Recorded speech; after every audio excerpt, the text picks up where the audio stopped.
এই দুটো ইনসিডেন্টের পরে আমার মনে হয়েছে যে এনাফ ইজ এনাফ, সময় এসেছে এই ধরনের লোককে সবক শেখানোর। আপনাকে আমি পরিষ্কার বলছি, মমতা ব্যানার্জি মুখ্যমন্ত্রী নন। আপনি দুর্বল মুখ্যমন্ত্রী পেয়ে যা খুশি করেছেন, যা খুশি বলেছেন। আমি আপনাকে বলে গেলাম, আমরা দুটো এফআইআর স্টার্ট করেছি। আমরা ভারতীয় ন্যায় সংহিতার সমস্ত সেকশন লাগিয়েছি এবং আমি আপনাদেরকে অ্যাসিওর করছি, এত বড় ক্ষমতা আপনাকে কেউ দেয়নি। আপনি মুখে যেগুলো বলেছেন,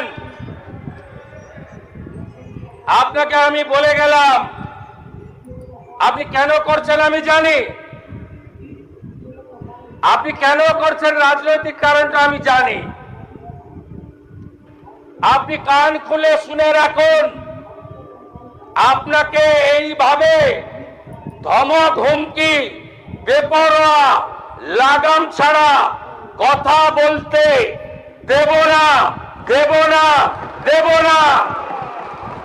আপনাকে আমি শুধু 3টে উদাহরণ দিলাম। সন্দেশখালীতে একজন ছিল,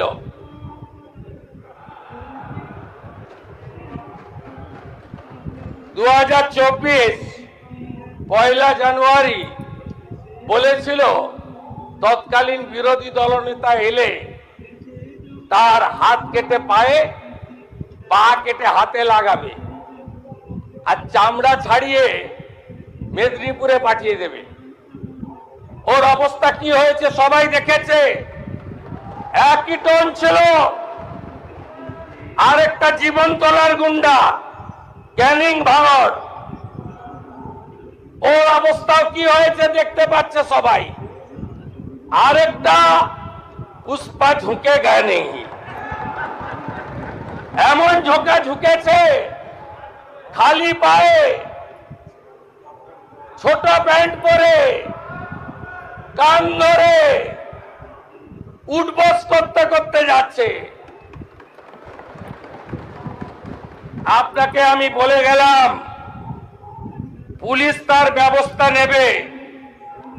আর আমি 1 সপ্তাহ পরে মুর্শিদাবাদে যাচ্ছি। আমি প্রমাণ করে দেব ভারতবর্ষের সংবিধান, আইন শেষ কথা বলে, কোন বাতিল আবাদ শেষ কথা বলে না। আপনাকে সংযত হওয়ার, সতর্ক হওয়ার, এই ধরনের কথা প্রত্যাহার করার এবং ভবিষ্যতে এই ধরনের কথা বলার আগে 25 বার ভাবার হুঁশিয়ারি দিয়ে আমি সবাইকে আশ্বস্ত করছি। আপনারা ভাবছেন কেস হয়েছে, অ্যাকশন কবে হবে?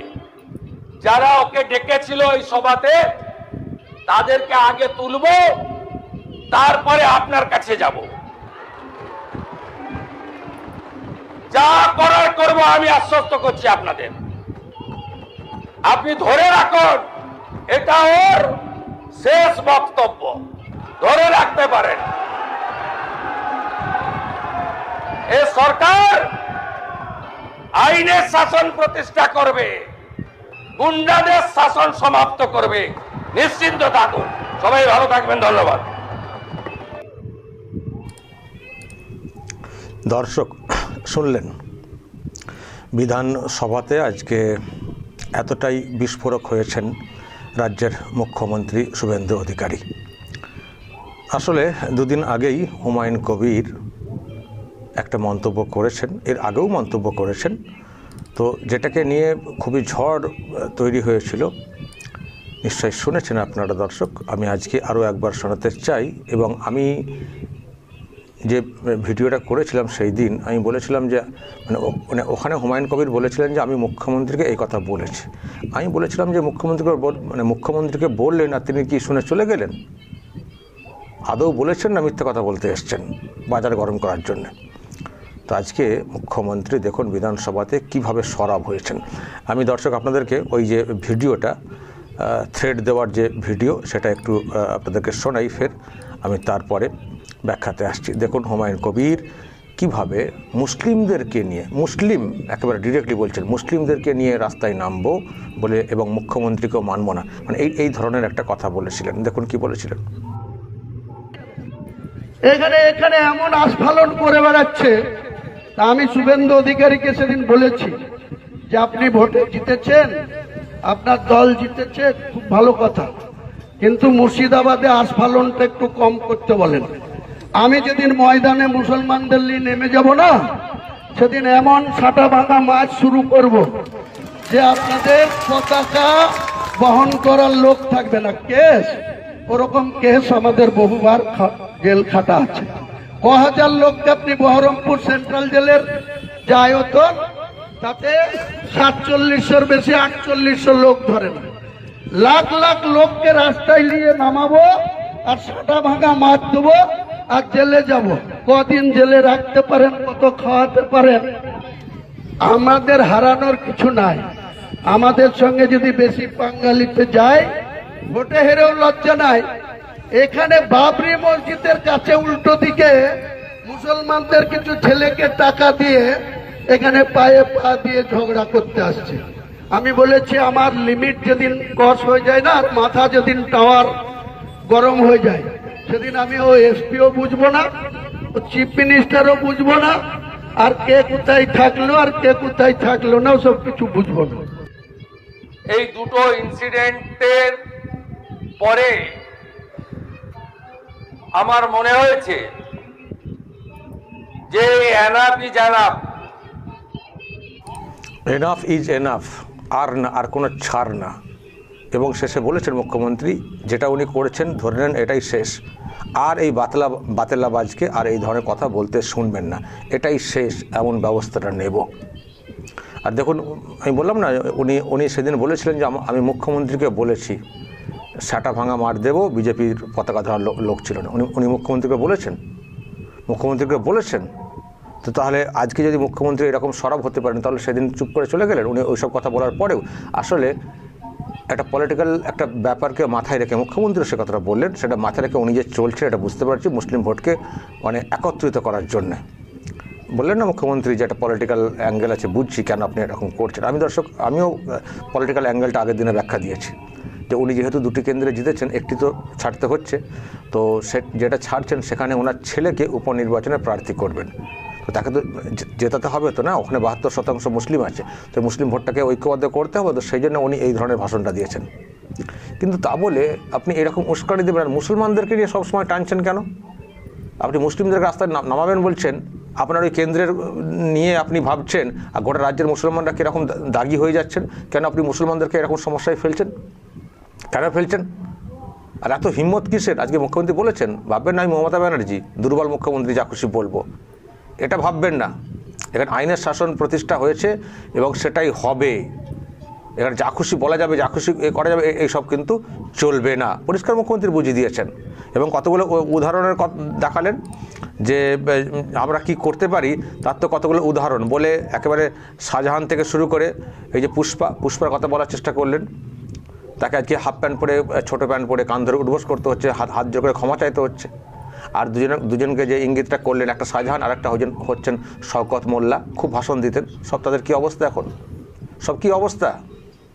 ফলে কাউকে কিন্তু রেওয়াজ দেওয়া হবে না। এফআইআর হয়েছে, 2টো এফআইআর করা হয়েছে, মুখ্যমন্ত্রী বলছেন 2টো এফআইআর করেছি, সব ধারা দেওয়া হয়েছে। ভাববেন না যে কোনো অ্যাকশন হবে না, অ্যাকশন হবে। আগে যারা ওনাকে ডেকেছিলেন তাদেরকে ধরবো, তারপর ওনার কাজ পর্যন্ত যাব। তবে মুখ্যমন্ত্রী পরিষ্কার বক্তব্য, যা হয়ে গেছে এটাই শেষ। দেখুন মুখ্যমন্ত্রীকে আমি কতগুলো বিষয় দেখছি যেগুলো বলছেন, উনি কিন্তু রাখছেন এবং সত্যিই চেঞ্জ হয়ে যাচ্ছে। পাক সার্কাসে যখন একটা ঘটনা ঘটলো বলতে ক্ষোভ বিক্ষোভ দেখানো হচ্ছিল, পুলিশকে পাথরবাজি করা, উনি পরদিন ওখানে গিয়ে বলে এসেছিলেন এটাই ফার্স্ট, এটাই লাস্ট। এরপর যদি এই এলাকায় এরকম কোনো ক্ষোভ বিক্ষোভ হয় তাহলে আমার থেকে খারাপ মুখ্যমন্ত্রী পুলিশ মন্ত্রীরা কাউকে দেখবেন না, এতটাই কঠোর হব সেটা বলেছিলেন। ফল তাতে ওই রকম হলো। জাহাঙ্গীরের ওয়াইফ আবার রাস্তায় নামলেন, তারপর এমন হুঁশিয়ারি দিয়ে এলেন এবং ব্যবস্থাটা নিয়ে দেখালেন। আশা করি ফলতাও চ্যাপ্টার ক্লোজ, ফলতাও দেখবেন আর কোনোদিন ওই রকম ক্ষোভ বিক্ষোভ হবে না। আমিও কোথাও বিশ্বাস করি হুমায়ুন কবির যে কথা বলেছেন লাস্ট, ওটাই লাস্ট। এরপরে হুমায়ুন কবির আর দম থাকবে না ওই ধরনের কোনো মন্তব্য করে। উনি পার পাওয়া তো দূরের কথা, উনি আর করবেন কিনা সন্দেহ আছে।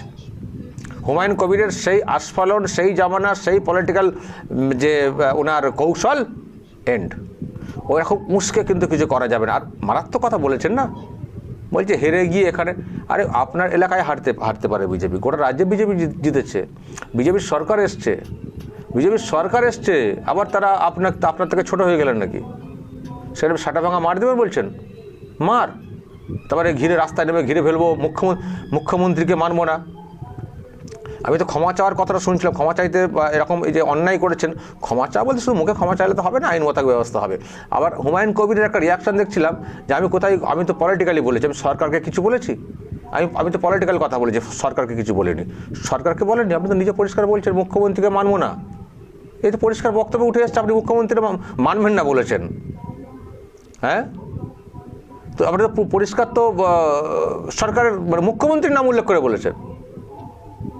ফলে এই ধরনের সত্যি বাতলাবাজ যারা এই ধরনের ভাবেন যে উস্কে পলিটিক্স করব, আগে যা হয়ে গেছে। মমতা ব্যানার্জির আমলে একটা অন্য আবহ ছিল, অন্য পরিবেশ ছিল, অন্য ন্যারেটিভও ছিল। কিন্তু বর্তমান যে সরকারটা এসছে, এ সরকার তোষণ করবে না, শুধু প্রকৃত শাসন করবে, আইনের শাসন প্রতিষ্ঠা করবে, এটাই হচ্ছে লক্ষ্য। এখানে ওইসব সুরসুরি দিয়ে মারবো, ধরবো, কাটবো ওইসব বলে সেই সব আর চলবে না। Just and. এবং গুন্ডা দমন আইনের যে বিষয়টা, এই যে যারা এই ধরনের লোক, যারা গুন্ডা, যারা এই ধরনের বিষয়গুলোকে মানে করে থাকেন, উস্কানি দেওয়া, আরও অনেক মানুষকে সংগঠিত করে গণ্ডগোল পাকানো, এদের বিরুদ্ধে কঠোর ব্যবস্থা নেওয়ার জন্য তো আইন করা হচ্ছে না, গুন্ডা দমন আইন। ধরি 1 বছর, চলো দেখি কত দম আছে। ফলে যেসব আইন বা সিস্টেম, এক তো যে আইনগুলো আছে সেগুলোকে প্রপারলি ইউজ করা, আর খামতি যদি থাকে আরও নতুন করে বিল আইন করে ব্যবস্থা নেওয়া। লক্ষ্য কিন্তু একটাই, আইনের শাসন প্রতিষ্ঠা করা, আইনের শাসন প্রতিষ্ঠা করা। তো সেটা মুখ্যমন্ত্রী করতে চাইছেন, সবাইকে আশ্বস্ত করেছেন যে অভিযোগ হয়েছে, ব্যবস্থা হবে। আর এইসব আর চলবে না, জাস্ট চলবে না। এনাফ ইজ এনাফ, যা হয়ে গেছে শেষ। আগের মুখ্যমন্ত্রী আর নেই, নতুন সরকার এসছে, নতুন মুখ্যমন্ত্রী এসবকে রেয়াত করবে না, পরিষ্কার বুঝিয়ে দিয়েছেন আজকে তার বক্তব্য।